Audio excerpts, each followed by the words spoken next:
아이들이 우선 오래 앉아 있어야 되지 않습니까? 그죠? 딱딱한 의자에 오래 앉아 있음으로 해서 자세가 무너지는 경우가 많아요. 그래서 자세가 무너지면 학습 능률에도 지장을 주고 또 성장에도 지장을 주고 심지어 성격 형성까지도 좀 삐뚤어지는 그런 경우가 올 수가 있습니다. 아이들이 이제 요즘 성장 속도가 빨라지면서 의자나 책상이 자기 몸에 잘 안 맞는 경우가 많지 않습니까? 그죠? 근데 그 의자와 책상을 다 이렇게 맞춰줄 수는 없지만은 좀 자세를 어떤 자세로 앉으면 좋을지 앉는 요령을 좀 알게 되면 그래도 좀 이 바른 자세를 유지하고 학습이나 성장에 좋은 영향을 미칠 수 있을 것 같습니다. 수업 시간에 비교적 이렇게 앉아 있는 자세 보면 애들이 똑바른 자세보다는 삐뚤게 앉는 경우가 많고 또 수업 시간보다 더 중요한 것이 쉬는 시간이에요. 쉬는 시간에 애들이 피곤하니까 이제 뭐 앞으로 이렇게 엎드려 있고 뭐 이상하게 기대고 널브러져 있듯이 이렇게 있음으로 해서 자세가 굉장히 많이 나빠집니다. 그래서 쉬는 시간 관리가 오히려 더 중요해요. 쉬는 시간에 좀 일어서서 옆반이라도 갔다 오고 뭐 화장실에도 갔다 오고 계단도 좀 오르내리고 운동장이라도 한 바퀴 돌고 온다면 훨씬 도움이 많이 될 거예요. 우선의 어른들 입장에서는 아이들이 학교 생활 중에 얼마나 힘든지를 좀 감안을 해서 이해를 해주는 노력이 필요할 것 같아요. 학기 중에 아이들이 하루 종일 앉아서 아주 하기 싫은 공부가 사실은 경무거든요. 아주 경무에 시달리기 때문에 방학 때는 좀 정신적으로나 육체적으로나 좀 쉴 수 있게 해줄 필요가 있을 것 같아요. 그리고 학년이 올라갈수록 점점 이제 힘들어지는 문제. 그렇기 때문에 학년이 조금 낮을 때 그래도 몸 자세를 좀 바로 잡아준다든지 영양 보충을 한다든지 또 어떤 적절한 운동을 좀 가르쳐 주는 것이 정말 필요할 것 같습니다. 쉽게 이제 손이 가는 것이 요즘 흔히 이제 스마트폰 문제. 스마트폰에 손이 가서 그거 가지고 논다든지 아니면 컴퓨터를 가지고 또 뭐 게임을 한다든지 이런 경우들이 많거든요.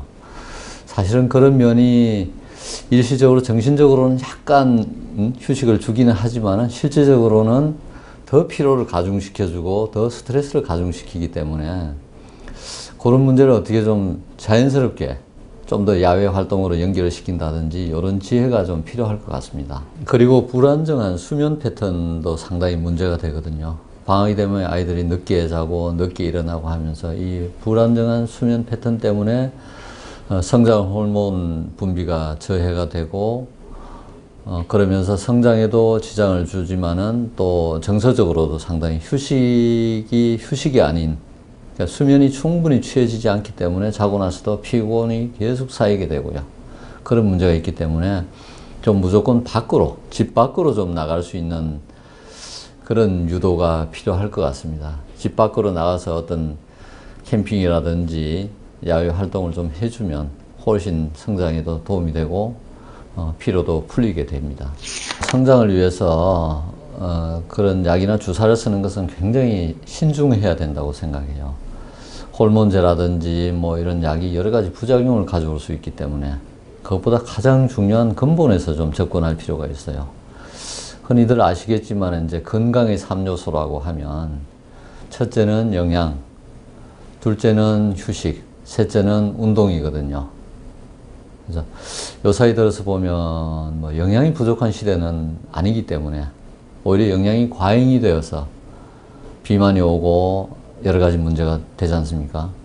그래서 영양 섭취를 한다면 이제 한식을 좀 섭취하는 쪽으로 아이들이 좋아하는 이제 인스턴트나 튀김 음식 같은 걸 좀 줄이고 한식을 주로 하도록 하고 무엇보다 중요한 것은 운동량을 늘려주는 것이 중요합니다. 그래서 영양 과잉으로 인한 그 칼로리 소모를 해주고 운동을 적절하게 해줌으로 해서 근력도 발달시키고 성장도 촉진시키고 하는 운동이 가장 필요하다고 생각합니다. 성장과 관련해서 저희가 이제 하는 치료가 1, 2, 3, 4, 5 단계로 이렇게 나눠서 말씀드릴 수가 있습니다. 첫째는 이제 아이들을 평가를 해야 되죠. 무슨 문제가 있는지. 그리고 둘째는 그 평가 결과를 가지고 아이들의 이제 설명을 하고 설득을 해줘야 됩니다. 교육을 해야 되는 거죠. 셋째는 그 평가 결과에 따라서 치료를 해서, 치료라면 이제 척추를 반듯하게 세우고 근육 밸런스를 잡아주고 하는 치료입니다. 그 치료를 해서 네 번째는 그 치료 효과가 본인이 좀 느끼고, 본인이 이렇게 하면 정말 되는구나, 키가 커지는구나, 내가 몸이 편해지네, 학습 능률이 올라지네, 이런 동기부여가 되게끔 하는 게 필요하고요. 그 4단계까지 가면 이제 5번째 단계는 스스로, 본인이 스스로 어떤 습관이나 자세나 운동이나 식습관, 수면 습관 이런 것을 바로잡게 되죠. 그러면 저절로 이제 돌아갑니다. 우리 아이들이 학교 생활에서 너무 치이고 힘든 생활을 하지 않습니까? 그래서 부모님들이 그 아이들이 힘든 면을 우선 좀 이해를 해주면서 좀 격려해주고 좀 부드럽게 격려해주는 쪽으로 접근을 하면 아이들하고 부모의 소통도 좋아지고 아이들도 이제 여러 가지로 성격도 밝아지는 쪽으로 가게 되지 않을까 싶습니다.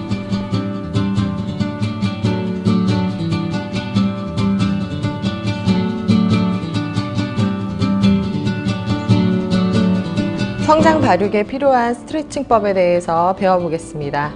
팔과 다리를 이완하여 근육까지 늘려주는 스트레칭은 관절과 근육에 적당한 자극을 주기 때문에 키 성장에 도움이 됩니다. 이때는 한 부위에 편중된 스트레칭보다는 전신을 골고루 사용하는 방법이 훨씬 효과적입니다. 단 무리하지 않도록 주의합니다.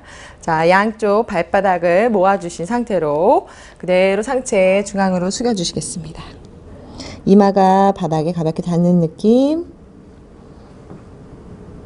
천천히 상체 일으켜 주시고 오른쪽 발목과 왼쪽 무릎을 교차해 주시고 가볍게 오른쪽 팔꿈치 바닥에 왼쪽 옆구리를 길게 눌러 주실게요. 시선 천장 바라보시고 천천히 일어나 주시고 반대쪽 왼쪽 발목과 오른쪽 무릎 포개 주시고 상체 중앙으로 숙여 주시겠습니다.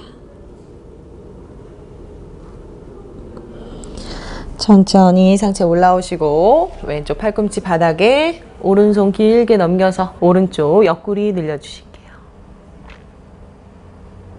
천천히 일으켜 주시고 자 그대로 오른쪽 다리 펴놓으시고 오른쪽 발바닥 감싸신 상태로 상체 지그시 숙여 주실게요.